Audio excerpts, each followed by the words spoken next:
Hi friends, പുതിയൊരു വീഡിയോയുമായി വന്നിരിക്കുകയാണ്. എൻ്റെ കയ്യിൽ എന്താ ഇത്രയ്ക്കധികം മുടിയെന്നല്ലേ നിങ്ങൾക്ക് തോന്നുന്നുണ്ടത്? വേറൊന്നുമല്ല, എൻ്റെ തലയിൽ നിന്ന് പോന്നിട്ടുള്ള ഒരു മുടിയാണ്, ഒരു ദിവസം കൊഴിഞ്ഞിട്ടുള്ള മുടിയാണ് നിങ്ങൾക്ക് ഈ കാണിച്ചു തരുന്നത്. ഡെലിവറിക്ക് ശേഷം നന്നായി മുടി കൊഴിയുന്നുണ്ട്. കണ്ടോ, ഇതുപോലെയാണ് മുടി കൊഴിയുന്നത്. ഇതുപോലെ തലമുടി കൊഴിച്ചിൽ, താരൻ, തല ചൊറിച്ചിൽ, അങ്ങനെയുള്ള മുടിയുടെ ഒരുപാട് പ്രശ്നങ്ങൾ തീർത്ത് മുടി സമൃദ്ധമായി വളരാൻ വേണ്ടിയിട്ടുള്ള ഒരു ടിപ്പുമായിട്ടാണ് ഇന്ന് ഞാൻ വന്നിരിക്കുന്നത്. ഇതിനായിട്ട് മൂന്ന് സാധനങ്ങൾ മാത്രമാണ് വേണ്ടത്. അത് നമ്മുടെ അടുക്കളപ്പുറത്ത് തന്നെ കിട്ടും.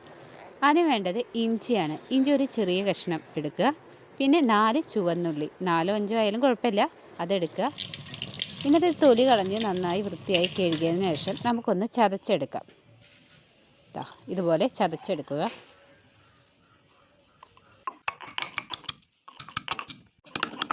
ചതച്ചെടുത്തിട്ടുള്ള ഉള്ളിലേക്ക് നമുക്ക് വെളിച്ചെണ്ണ ഒഴിച്ചു കൊടുക്കാം. ഇനി വെളിച്ചെണ്ണയല്ല നിങ്ങൾ ഉപയോഗിക്കുന്നത്, കാച്ചിയ വെളിച്ചെണ്ണയാണെങ്കിൽ ആ കാച്ചിയ വെളിച്ചെണ്ണ ആയാലും ഒഴിച്ചാൽ മതി. അതൊരു സ്പൂണ് ഇതിലേക്ക് ഒഴിച്ചു കൊടുക്കുക. നിങ്ങളുടെ തലയോട്ടിയിൽ ഉള്ളിനീര് പുരട്ടുന്നത് എൻസൈമുകൾ എന്ന ആൻറ്റി ഓക്സിഡന്റ് വർദ്ധിപ്പിക്കാനുള്ള ഒരു മികച്ച മാർഗമാണ്. ഇതുവഴി മുടി നന്നായി വളരും. ഉള്ളിയിലെ സൾഫറിൻ്റെ അംശം മുടി കൊഴിച്ചിൽ കുറയ്ക്കാനും മുടിയുടെ വളർച്ച വർദ്ധിപ്പിക്കാനും നിങ്ങളുടെ ഇഴകളെ പരിപോഷിപ്പിക്കാനും പ്രവർത്തനരഹിതമായ രോമകൂപങ്ങളെ ഉത്തേജിപ്പിക്കാനും സഹായിക്കുന്നു. ഡബിൾ ബോയിലിംഗ് ആണ് നമ്മളിവിടെ ചെയ്യുന്നത്. അതിനായിട്ട് ഒരു പാത്രത്തിൽ 1 ഗ്ലാസ് വെള്ളം എടുക്കുക. ഈ പാത്രം നമുക്ക് ഗ്യാസുമ്മ വയ്ക്കാം. ഗ്യാസുമ്മ വെച്ച് കഴിഞ്ഞിട്ട് ഇതിലേക്ക് നമ്മൾ നേരത്തെ തയ്യാറാക്കി വെച്ചിട്ടുള്ളത് വയ്ക്കാം. ഒരു 5 മിനിറ്റ് നേരം ഒന്ന് ചൂടായാൽ മതി. അതിന് ശേഷം നന്നായി ഒന്ന് തിളയ്ക്കുന്നത് കാണാം. അപ്പോൾ നമുക്കിത് ഓഫ് ചെയ്യാം.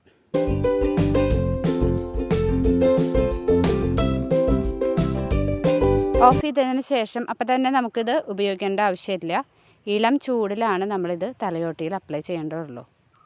അപ്പോൾ കുറച്ച് നേരം ഒന്ന് ഇളം ചൂടാവാനായിട്ടൊന്ന് വെയിറ്റ് ചെയ്യുക. അതിന് ശേഷം നമ്മളിത് എടുക്കുക. അതിൽ നിന്ന് ചെറു ചൂടാവാനായിട്ട് നിൽക്കണ ആ ടൈമിൽ നമുക്ക് മുടി ഒന്ന് ചീകി ചെടയൊക്കെ കളഞ്ഞ് വൃത്തിയാക്കി വെക്കാം. ചെടയോട് കൂടി തന്നെ ഇത് അപ്ലൈ ചെയ്യേണ്ട ആവശ്യമില്ല. അപ്പോൾ ഒരു ചീർപ്പ് എടുക്കുക. ഇതുപോലെ നല്ല വിടവുള്ള ഭാഗത്തു കൂടെ നമുക്ക് മുടിയൊക്കെ ഒന്ന് ചീകി ശരിയാക്കാം. ഇനി നമുക്ക് നമ്മുടെ തലയോട്ടിയിൽ നമ്മൾ തയ്യാറാക്കി വെച്ചിട്ടുള്ളത് അപ്ലൈ ചെയ്യാം. അതിനായിട്ടൊരു കോട്ടൺ തുണിയോ ഒരു പഞ്ഞിക്കഷ്ണമോ എടുക്കുന്നത് നല്ലതാണ്. ഈ പഞ്ഞിക്കഷ്ണം നമുക്ക് ഇതിൽ മുക്കിയിട്ട് നമ്മുടെ തലയോട്ടിയിൽ നന്നായി അപ്ലൈ ചെയ്യാം. എല്ലായിടത്തും നല്ലതുപോലെ അപ്ലൈ ചെയ്യാം. കൈകൊണ്ട് ഓരോ സൈഡുകൾ എടുത്തിട്ട് നമുക്കിത് അപ്ലൈ ചെയ്യാം. അതല്ലെങ്കിൽ ഒരു ചീർപ്പിൻ്റെ സഹായത്തോടെ ഓരോ ഭാഗത്ത് ഇങ്ങനെ സൈഡൊക്കെ തിരിച്ച് നമുക്ക് അപ്ലൈ ചെയ്യാം. എങ്ങനെയാണ് നിങ്ങളുടെ സൗകര്യം അതുപോലെ എല്ലായിടത്തും നന്നായി അപ്ലൈ ചെയ്യുക. അപ്ലൈ ചെയ്തതിന് ശേഷം ഒരു 10 മിനിറ്റ് നേരം നല്ലപോലെ മസാജ് ചെയ്യുക. 10-5 മിനിറ്റ് നിങ്ങളൊന്ന് നന്നായി മസാജ് ചെയ്ത് കൊടുക്കുക. അപ്പോൾ എല്ലാ സൈഡിലേക്കും ഇത് എത്തിയിട്ടുണ്ടാവും. ബാക്കി വരുന്നത് നമ്മുടെ മുടിയുടെ എല്ലാ ഭാഗത്തും ഒന്ന് തേച്ച് പിടിപ്പിക്കുക. ഇത് തലയിൽ അപ്ലൈ ചെയ്തതിന് ശേഷം അരമണിക്കൂറിനോ 1 മണിക്കൂറിനോ ശേഷം നമുക്കിത് കഴുകിക്കളയാവുന്നതാണ്. നോർമൽ വാട്ടറിൽ തന്നെ ഇത് കഴുകിക്കളയാവുന്നതാണ്. നിങ്ങൾക്ക് വേണമെങ്കിൽ മാത്രം വീര്യം കുറഞ്ഞിട്ടുള്ള ഏതെങ്കിലും ഷാമ്പു ഉപയോഗിച്ച് കഴുകിക്കളയാം. ചിലർക്ക് ഉള്ളിയുടെ മണമൊന്നും പറ്റാത്തവരുണ്ടാവുമല്ലോ. പക്ഷേ ഉള്ളിയുടെ മണം ചെറിയ തോതിലെങ്കിലും തലയിലുണ്ടെങ്കിൽ മാത്രമാണ് ഈ തലയിൽ നമ്മുടെ താരനും തലചൊറിച്ചിലിനൊക്കെ ഉത്തമമാണത്. ഉള്ളി ജ്യൂസിൻ്റെ ആൻറ്റി ബാക്ടീരിയ ഗുണങ്ങൾ തലയോട്ടിയിലെ അണുബാധകളെ അകറ്റി ആരോഗ്യകരമായ മുടി വളർച്ച ഉറപ്പാക്കുന്നു. കൂടാതെ ഉള്ളിനീര് പതിവായി പുരട്ടുന്നത് മുടി കൊഴിച്ചിൽ ഒരു പരിധി വരെ കുറയ്ക്കാൻ സഹായിക്കും. എന്തായാലും നിങ്ങളുടെ വീട്ടിൽ നിങ്ങളിതൊന്ന് അപ്ലൈ ചെയ്ത് നോക്കുക. റിസൾട്ട് എന്താണെങ്കിലും നിങ്ങൾ കമൻറ്റ് ചെയ്യാൻ മറക്കരുത്. അടുത്ത ദിവസം അടുത്ത വീഡിയോയുമായി കാണുന്നവരെ ബൈ.